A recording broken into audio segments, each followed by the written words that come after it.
అందరికీ నమస్కారం. Welcome to GRS YouTube lessons.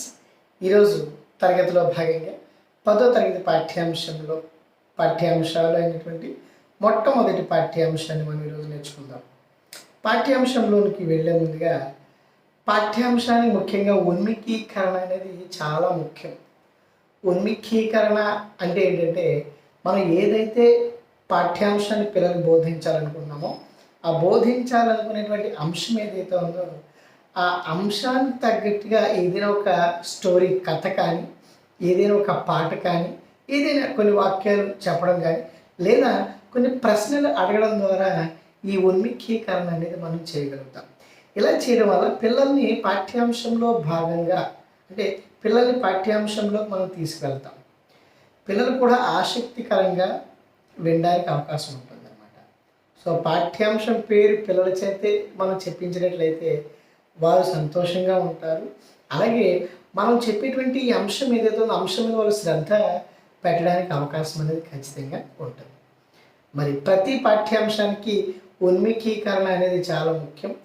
దాని ద్వారానే పిల్లల్ని మనం ఆకట్టుకోవడానికి అవకాశం అనేది అక్కడ ఉంటుందన్నమాట.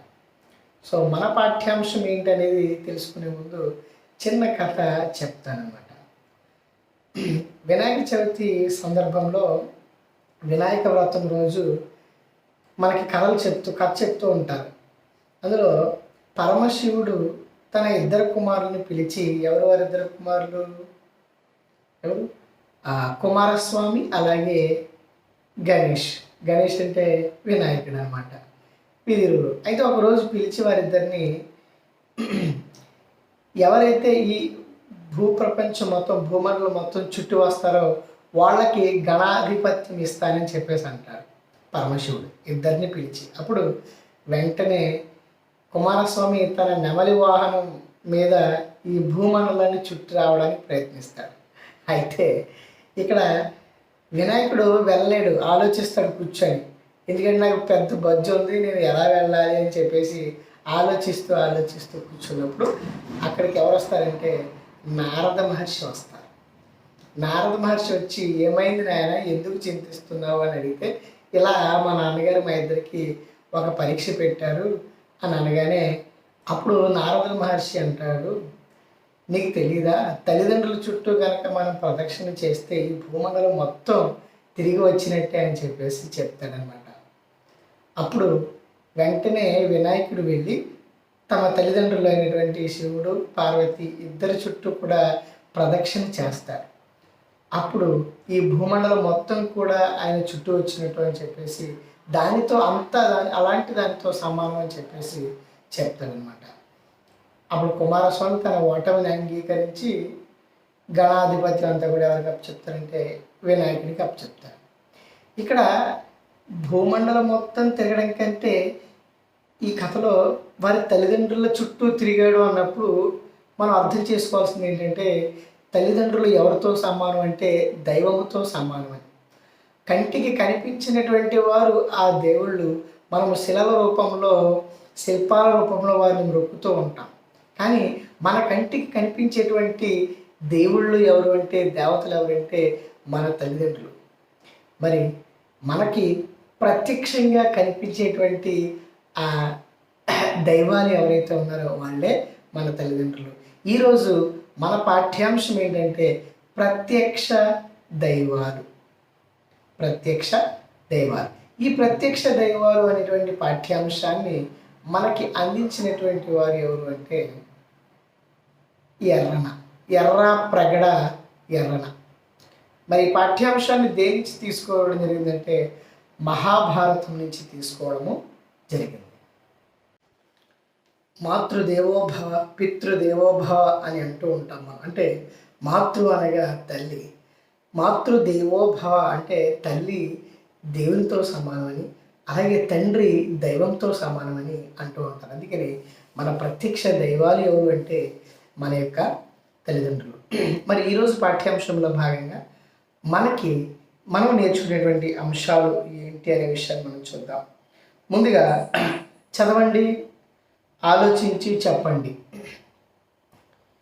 ఇక్కడ మనకు ఒక పద్యం ఇవ్వడం జరిగింది. పద్యాన్ని ఒకసారి చూద్దాం. తల్లిదండ్రి మీద దయలేని పుత్రుండు పుట్టనేమి వాడు గిట్టనేమి, పుట్టలోన చెదలు పుట్టదా గిట్టదా, విశ్వదాభిరామ వినురవేమ. మరొకసారి. తల్లిదండ్రి మీద దయలేని పుత్రుండు పుట్టనేమి వాడు గిట్టనేమి, పుట్టలోన చెదలు పుట్టదా గిట్టదా, విశ్వదాభిరామ వినురవేమా. అంటే తల్లిదండ్రి మీద ఎవరైతే దయలేని కుమారుడు ఉంటాడో, తల్లిదండ్రి మీద దయలేని కుమారుడు ఉంటాడో, అలాంటి కుమారుడు పుట్టినా గిట్టినా ఒకటే, చచ్చినా ఒకటే. ఎందుకంటే తల్లిదండ్రులు దైవంతో సమానము అనేటువంటి భావన ప్రతి కుమారుడిలోనూ ఉండాలి. అసలు పుత్రుడు అంటే ఎవరు అంటే తల్లిదండ్రులను పున్నామ నరకం నుంచి రక్షించేటువంటి వాడు. అలాంటి పుత్రుడు పున్నామ నరకంలో తోసేస్తే వాడు కుమారుడు అవుతాడా? అవడు. దయ కలిగినటువంటి వాడు అవుతాడా? అవడు. అందుకనే తల్లిదండ్రి మీద దయలేని పుత్రుడు పొట్టనేమి వాడు గిట్టనేమి. ఆ తల్లిదండ్రి మీద ఎవరికైతే దయ, జాలి, కనికరం ఉంటాయో అలాంటి వాడు పుట్టినా పర్వాలేదు. అలాంటి భావాలు లేనటువంటి వాడు పుట్టినా ఒకటే, చచ్చినా ఒకటే. ఎలా అంటే పొట్టలో పుట్టినటువంటి చెదలు అక్కడే పుడతాయి, మళ్ళీ అక్కడే చస్తాయి. దానివల్ల ఎలాంటి ఉపయోగం కూడా ఉండదు అనేటువంటి భావం. ప్రశ్న చూడండి. పుత్రుడు ఎవరి మీద దయ కలిగి ఉండాలి? ఎవరి మీద దయ కలిగి ఉండాలి? తల్లిదండ్రుల మీద దయ కలిగి ఉండాలి. అవునా కదా? అలాగే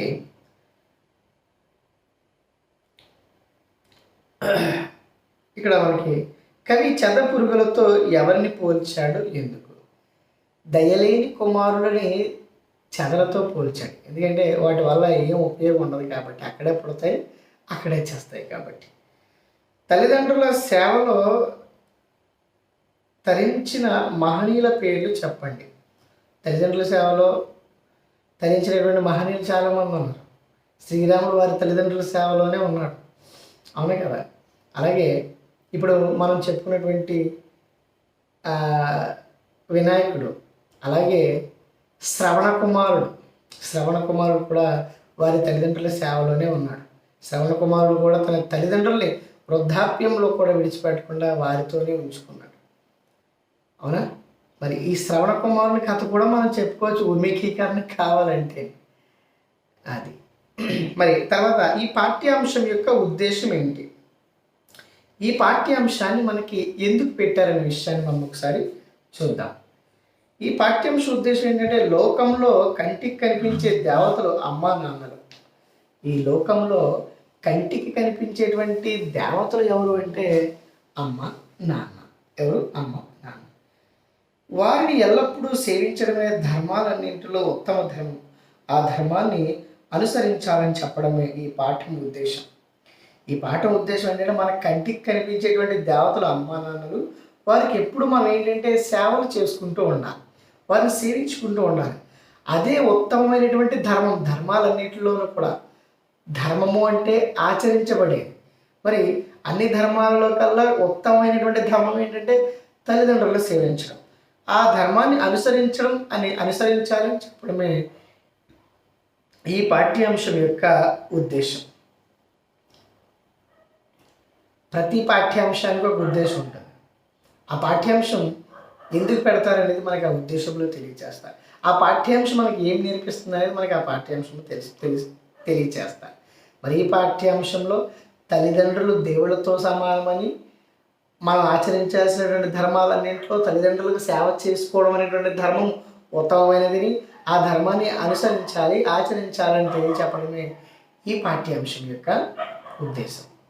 మరి ఈ పాఠ్యాంశాన్ని మనకు అందించినటువంటి కవి ఎవరు అంటే ఎర్రన. మహాభారతాన్ని సంస్కృతంలో రాసినటువంటి వారు ఎవరు అంటే వేదవ్యాసుడు. మరి ఆ వేదవ్యాసుడు సంస్కృతంలో రాసినటువంటి ఈ మహాభారతాన్ని తెలుగులోకి అనువదించినటువంటి కవులు ముగ్గురు ఉన్నారు. ఒకరు నన్నయ్య, 2 తిక్కన, 3 ఎర్రన. వింటే భారతం వినాలి, తింటే గారెలు తినాలనేటువంటి నానుడి మనకు ఉండే. అవునా? తింటే గారెలు తినాలి, వింటే ఏం వినాలి? భారతం వినాలి. అలాంటి ఈ భారతాన్ని కవిత్రయము 3 కవులు రచించడం జరిగింది, అంటే తెలుగులోకి అనువదించడం జరిగింది. నన్నయ్య, తిక్కన, ఎర్రన. మొత్తం ఇది 18 పర్వాలతో కూడుకొని ఉంటుంది మహాభారతం అనేది. మహాభారతంలో మనకి కౌరవులు పాండవుల కథ అనేటువంటి విషయం మనందరికీ తెలిసినటువంటి విషయమే. మరి ఈ మహాభారతంలో 18 పర్వాలలో 2.5 పర్వాలు నన్నయ్య రచించాడు, 15 పర్వాలేమో తిక్కని రచించాడు. అలాగే మిగిలిన అరపర్వము ఎవరు రచించారంటే ఎర్రని రచించాడు. ఆది, సభ, అరణ్య పర్వములో సగం రాశాడు, 142వ పద్యం వరకు నన్నయ్య గారు. ఆ 142 తర్వాత 143 నుంచి ఆ అరణ్య పర్వశేషాన్ని ఎవరు పూర్తి చేశారంటే ఎర్రన పూర్తి చేయడం జరిగింది. మరి ఎర్రన కవిత్రయంలో 3వ వాడని చెప్పుకోవచ్చు. మహాభారతాన్ని ఆంధ్రీకరించిన వారిలో 3వ వాడని. ఈయన క్రీస్తు శకం 14వ శతాబ్దానికి సంబంధించినటువంటి కవి అని మనం చెప్పుకోవచ్చు. వీరి తల్లిదండ్రులు ఎవరు అంటే పొత్తమ్మ, సోరనలు. ఈయన పాకనాడు సీమ, ప్రకాశం జిల్లా సమీపంలో గుడ్లూరు అనేటువంటి గ్రామంలో ఈయన జన్మించడం జరిగింది. పాకనాడు సీమ, పాతకాలంలో మనం పాకనాడు సీమ అని పిలిచేవాళ్ళం. ఇప్పుడు ఏమంటున్నామంటే దాన్ని ప్రకాశం జిల్లా అన్నాం. ప్రకాశం జిల్లా కందుకూరు సమీపంలో ఉన్నటువంటి గుడ్లూరు అనేటువంటి గ్రామంలో ఆయన జన్మించారు. ఎన్నో శతాబ్దానికి సంబంధించినటువంటి వ్యక్తి అంటే 14వ శతాబ్దానికి సంబంధించినటువంటి కవి. తల్లిదండ్రులు అంటే పొత్తమ్మ, సోరనాథులు. అద్దంకిని రాజధానిగా చేసుకొని పరిపాలించినటువంటి ప్రోలయ వేమారెడ్డి ఆస్థానంలో ఉన్నటువంటి కవి ఎవరు అంటే ఎర్రన అని మనం చెప్పుకోవచ్చు. ఈయన రచించినటువంటి రచనలు మనం చూసినట్లయితే రామాయణము, హరివంశము, అరణ్య పర్వశేషము, నృసింహ పురాణం వీరి యొక్క రచనలు. రామాయణము, మహాభారతంలోని అరణ్య పర్వశేషము, హరివంశము, అలాగే నృసింహ పురాణం వీరి యొక్క రచనలు. మరి ఈయనకి కల బిరుదులు ఏంటంటే శంభుదాసుడు, ప్రబంధ పరమేశ్వరుడు. శంభుదాసుడు, ప్రబంధ పరమేశ్వరుడు అనేటువంటి బిరుదులు ఈయనకి కలవు. ఈయన రచన శైలి ఏంటంటే సూక్తి వైచిత్రి పేరెన్నిక గన్నది. ఈ పాఠ్యాంశము మహాభారతం అరణ్య పర్వంలోని 5వ ఆశ్వాసం నుంచి గ్రహించడం జరిగింది. 5వ ఆశ్వాసం నుంచి గ్రహించారు. ఎర్రనది వర్ణనాత్మక శైలి. ఎర్రనది ఏ శైలమా? వర్ణనాత్మక శైలి. ఇది ఎర్రన గారి గురించి మనకున్నటువంటి అంశం. మరి పాఠ్యాంశంలో తదుపరి ఏంటంటే ఇతిహాస ప్రక్రియ. ఇతిహాసము అంటే అర్థం ఏంటంటే ఇతి ప్లస్ హా ప్లస్ ఆసం, అంటే ఇలా జరిగింది అని తెలియచేసేదాన్ని మనం ఏమంటామంటే ఇతిహాసము అంటాం. రామాయణము, మహాభారతాలను మనం ఏమంటామంటే ఇతిహాస కథలు అంటాం. పూర్వము ఇది ఆసు రూపంలో, తొలిటి కథలు అంటారు వీటిని. పూర్వం ఏంటంటే ఆసు రూపంలో ఉండే, అంటే జనాల నోళ్ళల్లో నలుగుతూ ఉండేవి. తర్వాత వీటిని రచించడం జరిగింది. ఇతిహాసం అంటే ఇలా జరిగింది, అంటే యథార్థం, నిజం, జరిగినటువంటి కథల్ని చెప్పుకుంటూ ఉంటారు. ఇతిహాసం అంటే అర్థం ఏంటి? ఇలా జరిగింది అనేటువంటి అర్థం అనేది మనకి రావడము జరుగుతుందన్నమాట. ఇతిహాసాలు చతుర్విధ పురుషార్థాలు, ఉపదేశాలు, పూర్వ వృత్తాంత కథలతో కూడుకొని ఉంటాయి.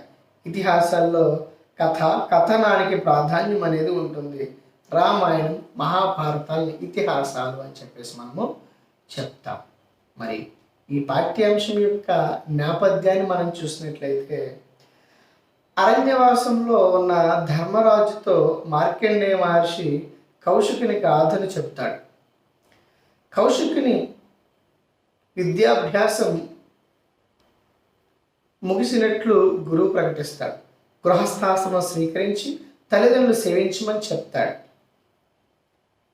కానీ మరింత జ్ఞానార్జన చేసి సకల ధర్మాలను తెలుసుకోవాలని బయలుదేరతాడు. ఒకనాడు మర్రి చెట్టు నీడలో కూర్చుని వేదధ్యానం చేస్తుంటాడు. చెట్టుపైనున్న పక్షి ఆయనపై రెట్ట వేస్తుంది. కోపంతో దాని వంక చూడగా అది కాలి బూడిదవుతుంది.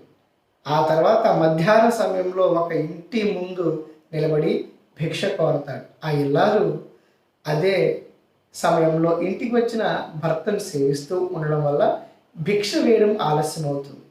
నిర్లక్ష్యం చేసిందనే కోపంతో కౌశికుడు ఇల్లాలి వంక చూడగా, మహాత్మా, నేను చెట్టుపై ఉన్న పక్షిని కాను, సన్యాసికి ఇంత కోపం తగదు అని మంచి మాటలు చెప్పి, ఇంకా ధర్మ సూక్ష్మాలను తెలుసుకోవాలని కోరిక ఉంటే మిథిలా నగరంలో నివసించే ధర్మవ్యాధుని కలవమని చెబుతుంది.